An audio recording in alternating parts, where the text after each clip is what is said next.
Hello guys, welcome to my YouTube channel and you are In the watching Faithful for 1990s, You. Hong Kong was a Keep gateway watching for my Asia videos to and the please world. subscribe. Thank you. Then, Britain gave it back to China, with the agreement that China's leaders would respect Hong Kong's free and open society for at least the next 50 years. But just 25 years on, Hong Kong is now a police state, with thousands arrested, jailed, or forced to flee. So what happened? I'm Su-Lin Wong, China correspondent for The Economist. I've spoken to a number of those exiled to find out how China managed to crush Hong Kong.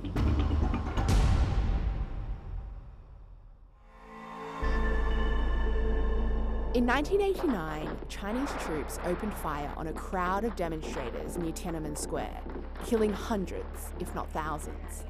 Every year since then, Hong Kongers have gathered on June 4th in Victoria Park to remember the massacre. But for the past 2 years, the park has stood empty. Instead, the protests have spread to other cities, such as here in London. Hong Kong used to be the only place on Chinese soil where you could commemorate the victims of the Tiananmen Square massacre. But over the past few years, as the political situation has become worse and more people have been arrested, the authorities have also banned any commemoration. The ruling Communist Party of China used the military to indiscriminately murder innocent people in the capital city of Beijing with live ammunition. One of the attendees in London is Dr. Chung Kim-Wah, an academic and a pollster. Among Hong Kongers, he's a bit of a celebrity. But just a couple of months ago, he made the difficult decision to flee Hong Kong for his own safety. Today, Dr. Chung is on the move once more. I come to UK in a rush, so I stay with my friend for 6 weeks, and now I find my own place. Of course, I'm not that willing to move away from my hometown, the place where I grew up. I always think that that is my motherland and I have to stay there and try to improve the situation. He hopes one day he'll return. But as China's grip on Hong Kong gets ever tighter, that hope grows dimmer by the day. After all, China's ambition to take full control of Hong Kong goes back many years. From the moment the trading port was ceded to the British in 1842, the expectation was that Hong Kong would one day be a part of China once more. Renowned journalist Ching Chong grew up in Hong Kong in the 1950s and 60s. We all consider ourselves as Chinese because at that time, Hong Kong, to many of us, seems to be a place not belonging to us. Eventually, we'll return to China. But in the 1950s, China was weak. Its leader, Mao Zedong, had unleashed violent and destructive policies that killed millions and left the country in tatters. We came to the understanding that the mainland China has a completely different system and quite repressive as well, because we have seen all the atrocities of the Cultural Revolution. At that time, the mass killing in China sent many dead bodies flowing from the rivers in Guangdong to Hong Kong. From that time onward, nobody is thinking of returning to China one day. But Ching Chong was still curious to see China up close, so in the 1970s, he became a journalist for a pro-Beijing newspaper. When I went to China, poverty is still very rampant. Everybody has to possess coupons in order to be able to buy food.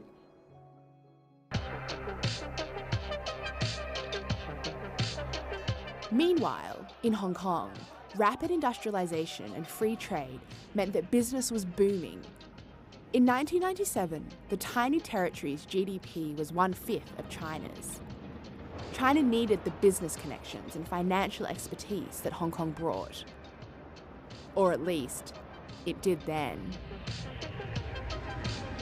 I remember as early as 1983, I told my wife, who was with me in Beijing, quietly, that unless China scraps its current political system, When China get rich one day, it will pose a threat to the world. And in the 1990s and 2000s, China did indeed get richer. The ruling Communist Party cultivated China's global image, opening up trade routes and foreign investment. Its GDP grew rapidly. By the mid-2000s, the economic power balance had been well and truly reversed. And then, in 2012, Xi Jinping effectively became the leader of China and increased the party's grip on power. He introduced a law in the mainland which clamped down on any form of dissent, and then set his sights on Hong Kong. To Xi, it was no longer a city of growth, but a threat to his dominance.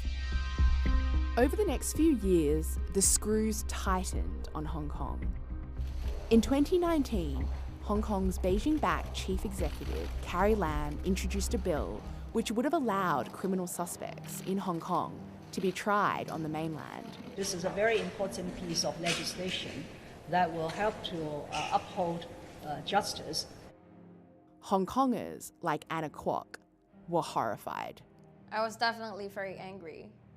Like, how dare you do something like that before 2047 when we were supposed to still have our autonomy? I was quite worried that people were not going to respond.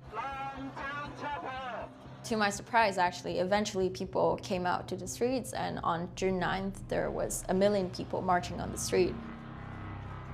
But always in the back of my mind, I was always so concerned that how long is this gonna last? And if the government decides to use violence, or if the government decides to push hard on us to silence us, are people going to fight back? The people did fight back, but the huge demonstrations didn't derail the Communist Party's crackdown. In 2020, it imposed a national security law which effectively ended Hong Kong's autonomy. This time, resistance was minimal. Huge sections of Hong Kong society, from business leaders to civil servants, were silent. Why? Because the party had been preparing for this day for a very long time. In the 1980s and 90s, the Communist Party started laying the foundations for taking full control of Hong Kong. According to one estimate, more than 80,000 officials from the mainland entered Hong Kong using fake identities. The aim was for them to infiltrate every sector of society by placing them in key civil service roles and creating underground party cells.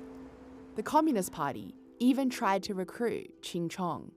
Twice I was offered party membership, and twice I declined. The party used a shadowy department known as the United Front to try to cultivate individuals and organisations. Hong Kongers were offered money, power and women in return for cooperation. One of the United Front's main targets was business, a politically powerful constituency in Hong Kong. Businessmen might be granted special favours across the border in return for their loyalty. Well, business, they want a bigger slice of the market, and China poses a very big market to them. Naturally, they would be happy to cooperate with them. It wasn't just businesses.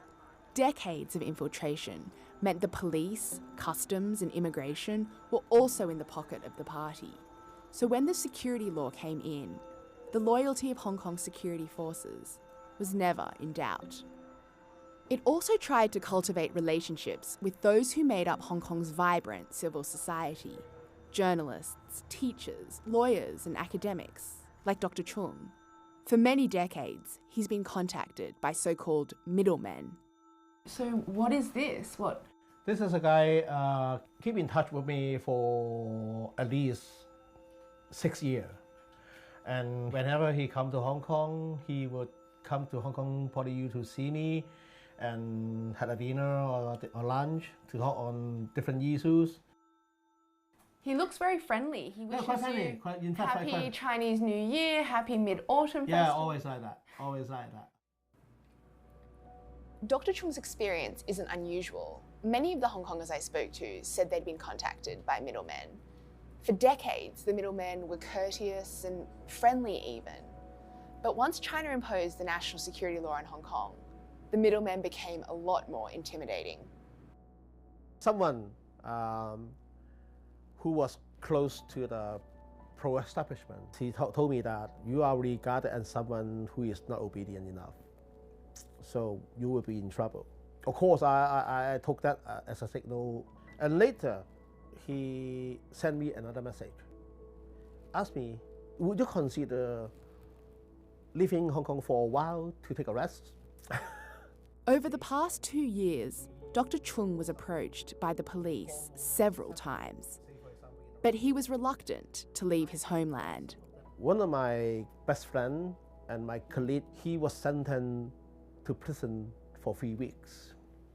He was always gentle, moderate, of course firm, and he was sent into prison. It is a very important warning signal, and I realized that going to prison is not as simple as we imagine. My parents are quite aged. I imagine a situation. Is it tolerable for myself to see my age-old parents come to stand in prison to see me? And I would say that that imagination is quite sudden. He fled. Now in Britain, Dr. Chung continues to be outspoken. With his friend, a radio producer, they host a weekly podcast discussing what's going on in Hong Kong. When I make a decision to move to UK, I always say that I refuse to switch off my mind and keep writing and keep talking. Even though he's no longer in Hong Kong, the middlemen continue to contact him. Anna Kwok is exiled in Washington, D.C. She doesn't know if she'll ever be able to return to Hong Kong. Part of me thinks that even if I go back to Hong Kong, even if I get jailed for, let's say, 5 years or 10 years, I thought it could be worth it just because that is where I grew up and that is my home, right? But then, you know, it was a very hard struggle because you have to decide if you do want to go back. That means that you kind of have to silence yourself. She now works for an advocacy group called the Hong Kong Democracy Council. We try to guide the policy discussion so that we can drive future developments that can discourage the Chinese Communist Party from further eroding our freedoms. The world should realize first that even though things may seem to be happening just locally in Hong Kong, actually they're also trying to use their economic influence as a leverage to control what people in the free world can say or cannot say. 3 years on from the Hong Kong protests, thousands of Hong Kongers have gathered in Parliament Square in London. Our true identity is always a Hong Konger. Many Hong Kongers I've spoken to say that Hong Kong isn't just an isolated incident, and in fact, there are many lessons for the rest of the world from what has happened to Hong Kong, from the way the Chinese Communist Party has crushed liberalism in the city over the past 3 years. Please don't take freedom and democracy for granted. All the strategies China used to convert Hong Kong from a free society into an authoritarian one, are in operation in your society. So, caring for Hong Kong is no longer for Hong Kong's sake, but for your own sake. Keep watching and subscribe. Peju for you. Thank you.